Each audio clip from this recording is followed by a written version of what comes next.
드라마 수리남 속에서 마약왕으로 나오는 전유환. 이 인물의 실제 모델인 조모 씨를 7년간 쫓았다는 검찰 수사관을 만났습니다. 그는 10년형을 선고받았던 조 씨가 교도소 복역 중에 사망했다고 전했습니다.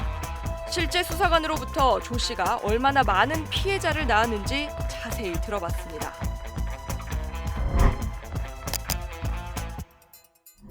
조 씨는 지난 2011년 국내로 압송된 뒤 마약 밀매 등의 혐의로 기소가 됐습니다. 그리고 법원에서 징역 10년형을 선고받았습니다. 이후 그가 10년 복역 뒤 수리남으로 추방이 됐다는 주장도 있었습니다. 한국 국적을 포기하고 수리남 국적을 가지고 있었기 때문입니다.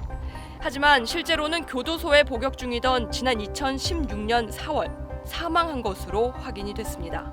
16년도 4월 19일 날 사망했습니다. 그를 7년 동안 추적했던 도춘성 과장.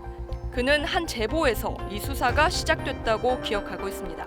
일본에서 대규모 대마가 들어온다는 일본 경찰에서 대검에 통보가 옵니다. 그래서 어디에서 갔는가 출처가 이태원 지역에서 갔어요. 주소지가 한 몇 군데. 그래서 그거를 제가 기억이 한 16건 정도 되는 걸로 나타났습니다. 이태원에서. 그래서 그걸 추적해서 파일링해서 서울지검에 이제 내렸죠. 수사들은. 그때 이제 그 수사부터 시작한 거예요. 또 드라마 속 배우 하정우 씨가 맡았던 강인구 역할을 한 민간인 조력자는 한 명이 아닌 3명이었던 것으로 기억하고 있습니다. 개인적으로 도움을 받았던 사람은 씨, 3명이 있었습니다. 그 중에서 저 개인적으로는 수사에 도움되고 했던 것은 씨가 많이 됐고, 그는 수사 과정에서 어려움도 많았다고 회고했습니다.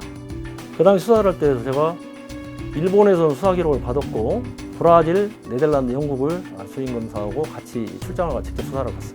그 과정에 장모 씨가 프랑스 오롤리 공항에서 체포가 돼요. 코카인을 가지고 가다가 그 과정에 이제 좀 몇 사람이 구속되고 그게 연결된 거예요. 보니까 다 방법도 같고. 근데 이 사람들 얼굴을 모르잖아. 이름도 모르고 못 받은 사람. 그래서 수사를 그럼 어떻게 착수할 것인가. 그게 이제 힘들었죠, 방법이. 실제로 당시 수사검사도 조 씨가 수리남에서는 제법 막강한 힘이 있었던 것으로 기억하고 있었습니다. 군인 신분이면서도 마약 밀매를 하고 있었던 모양이에요. 이제 밀매를 하는데 사용하는 도구인 배, 선박이 고장이 났었던 모양입니다. 근데 그 고장난 선박을 조 모 씨가 고쳐줬던 모양이에요. 그게 이제 인연이 돼가지고 소위 말해서 이제 배프가 됐는데 그 사람이 나중에 쿠데타를 일으켜서 수리남의 대통령이 된 거예요. 최근 드라마가 인기를 끌면서 다시 이 사건을 떠올렸다는 도 과장은 조 씨가 범행 과정에서 많은 한국인 피해자를 만든 걸 가장 안타까워했습니다. 덴마크 코펜하겐에서 사람도 있고 돈을 또 5천만 원 뺏겨가지고 투신한 사람도 있었고, 마약인지 모르고 운반한 일부 모집책들이 실제로 타국 교도소에서 수년간 고통을 겪기도 했고 이 사건을 모티브로 영화가 만들어지기도 했습니다. 편지를 다 가지고 와요, 나한테 울면서. 너무 안타깝잖아요. 타는 것도 좀. 그래서 제가 이제 이렇게 가게 협조를 해주게 된 거예요. 그 형도 깎아주게. 그는 조 씨를 검거했을 때보다 피해자를 구했을 때 더 보람을 느꼈다고 설명했습니다.